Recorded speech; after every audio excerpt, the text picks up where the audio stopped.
So, today's episode of Can We Talk About Your WordPress Projects has to do with how you can apply the 6 productivity principles for WordPress project success. You can actually apply those to any kind of project. And I promised you all this video last Monday, and I was trying to get ready for an appraisal on Wednesday. And so I didn't get the video uploaded like I wanted to. And then my power went out for 2 days. So I am way far behind on everything, but such is life as we move along.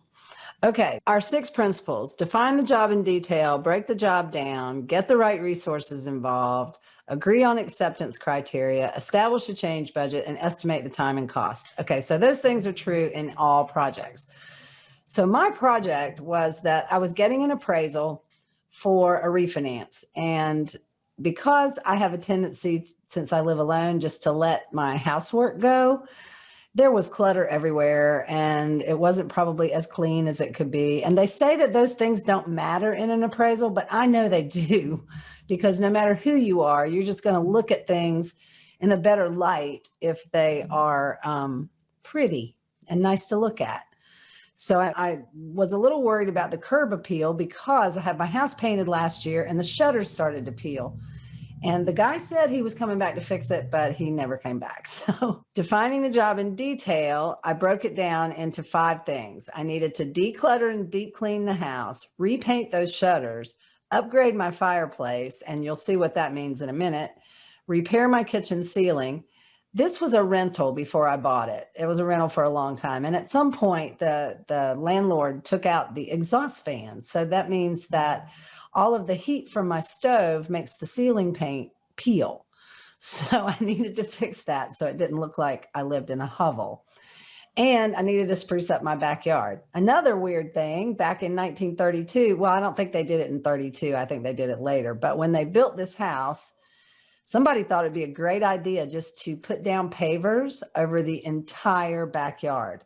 Well, there's big oak trees back there, and after a while, the roots made all the tiles just go all witchy way. And then the leaves fall, and I've got those awful walnut trees where the walnuts are not nuts you can eat because they're nasty, but they're everywhere. So I had to clean all that up. So that's how I defined the job in detail. And I broke it down into those 5 things, almost like phases, right? In a regular WordPress project. And then I went and I broke the job down, and I combined breaking the job down and getting the right resources involved, just because for my list, it made it easier to do it that way. So if I scroll down, you can see that I listed each room that I needed to clean. And then for the bathroom, I needed to get new towels that matched the new shower curtain that I had. So that was getting the right resources involved, right? Repainting the shutters.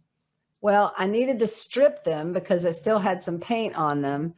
And I needed to scrape them. Then I needed to sand them and repaint and rehang them. Now, you can see that repaint and rehang have a line through it, and I'll explain why in just a minute. And then I needed to upgrade my fireplace. So I needed to research how to do it. And I did that on YouTube. Thank goodness for YouTube when you have home improvement projects and you're not really sure what kind of paint to use, or will this even work? Have other people done it before? So I created a video of the phase 3, upgrade the fireplace. And I'm going to play that for you. I've never really done that over Zoom, but I'm going to try to do it for you. So I had to research how to do it. I had to buy the paint and the other materials. So that's part of breaking the job down, but also getting the right resources involved. I had to clean out the fireplace. This is a gas fireplace, and I was planning on getting new gas logs, but the people at the gas log place said I should have it serviced first to make sure that I actually needed new gas logs. I can't get the pilot light to stay lit. And then once I get the pilot light lit, it's impossible to get the fireplace to turn on. Well, it's not impossible. It just takes me forever. And it's really old. It's a really old set. So I needed to clean all those old logs that were falling apart out of the fireplace and all the dust in the bottom and all those little crunchy things that you get that's supposed to look like ash. And then I need to get the gas log burner serviced. That's getting the right resources involved. Clean the brick, repaint above the fireplace, clean and paint the fireplace screen because new ones are super expensive. There wasn't anything wrong with my old one. It's just ugly. And then I needed to paint the mantle, paint the brick, demolish the old hearth tile, which is terrible, and then retile the hearth. Okay, so I can go ahead and mark out retile the hearth because that did not get done, but it didn't get done for a good reason. And I'll explain about marking these items out in just a minute. I had to repair the kitchen ceiling and spruce up the backyard. Now we get to, create a trash pile in the backyard too. Wasn't get rid of the trash. I didn't have time to get rid of the trash. I just created a trash pile, but it was all neatly done in the backyard. So when estimating the time and cost in this particular project, my budget was whatever I needed to spend to get this done. It didn't really matter to me because this refinance is what is going to allow me to remodel my kitchen, which still has 1932 aluminum cabinets. And a full-size refrigerator won't fit in the spot where it's supposed to go. So it's a total mess, but this refinance is going to help me with that. So I'm willing to spend whatever I need to spend to get ready for this appraisal because everything hinges on how much this house appraises for.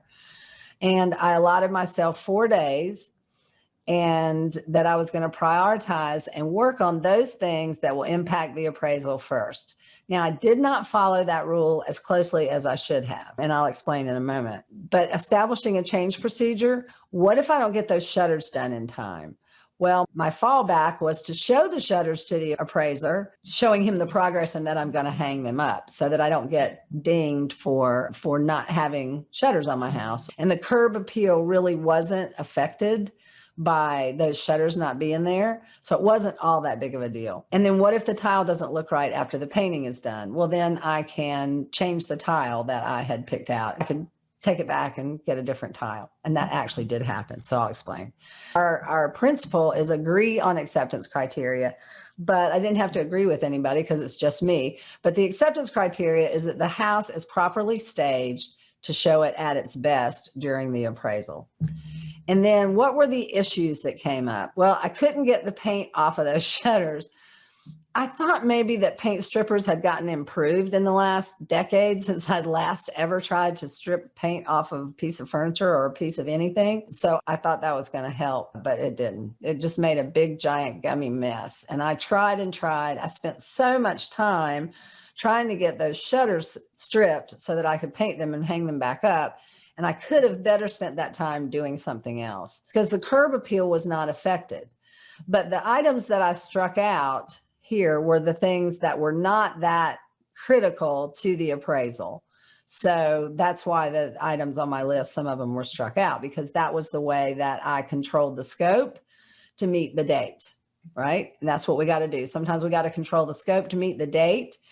Or if the date is not the hard-hitting factor, then you need to move the date so that you can handle the scope. But I had a drop-dead date, so I had to get it done in that period of time. So the issues that came up was the shutter. And then my lessons learned is that paint strippers are little help when you're removing paint from textured surfaces.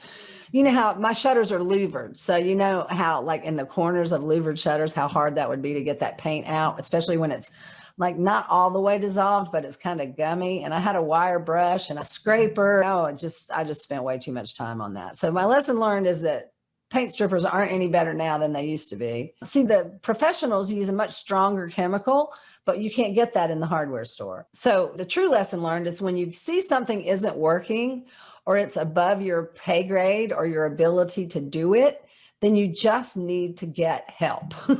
And I should have gotten help earlier in this process. Okay, so now I'm going to play a little video for you all that shows the fireplace restoration because I'm really proud of it. I did this video actually for my daughter because this house is going to belong to her eventually, and I kind of wanted to show her what I was doing. So I'm going to try to play this over Zoom and see if it works. Okay, cool. There's the video, and there's my ugly, ugly fireplace. So I'm going to try to play this, and hopefully you can hear it as it comes across my speakers. You can't really tell it in this video, but the picture up there. It's a poem that was written by my grandfather, and the mat on it actually matches the wall, and that makes it kind of fade away. So I'm going to do this brick down here in a gray color, very similar to this chair. And the mantle is going to be white, and then I'm going to do that panel, just the section behind the poem. I'm going to do it the same color as the brick. And then it's got this awful tile hearth that I'm going to replace with some new tile. I have the grout. Someone gave me some grout and some mortar, so I should be good to go. This is the tile that I'm planning to use on the hearth. So now you can see where I've cleaned around that inner circle of the fireplace and inside the fireplace with trisodium phosphate and a few bricks over there to the right. It's very time consuming. So the fireplace is all cleaned up and ready to be painted. That took forever, but it sure did make that brick look a lot nicer, and I'm sure it will take the paint a lot better now that all that soot is off of there. So I've taken the fireplace screen outside, and I'm going to clean it really good and paint it shiny black. So now I have put a coat of primer on the brick, and we're going to paint above the fireplace first the darker gray, and then we're going to paint the brick.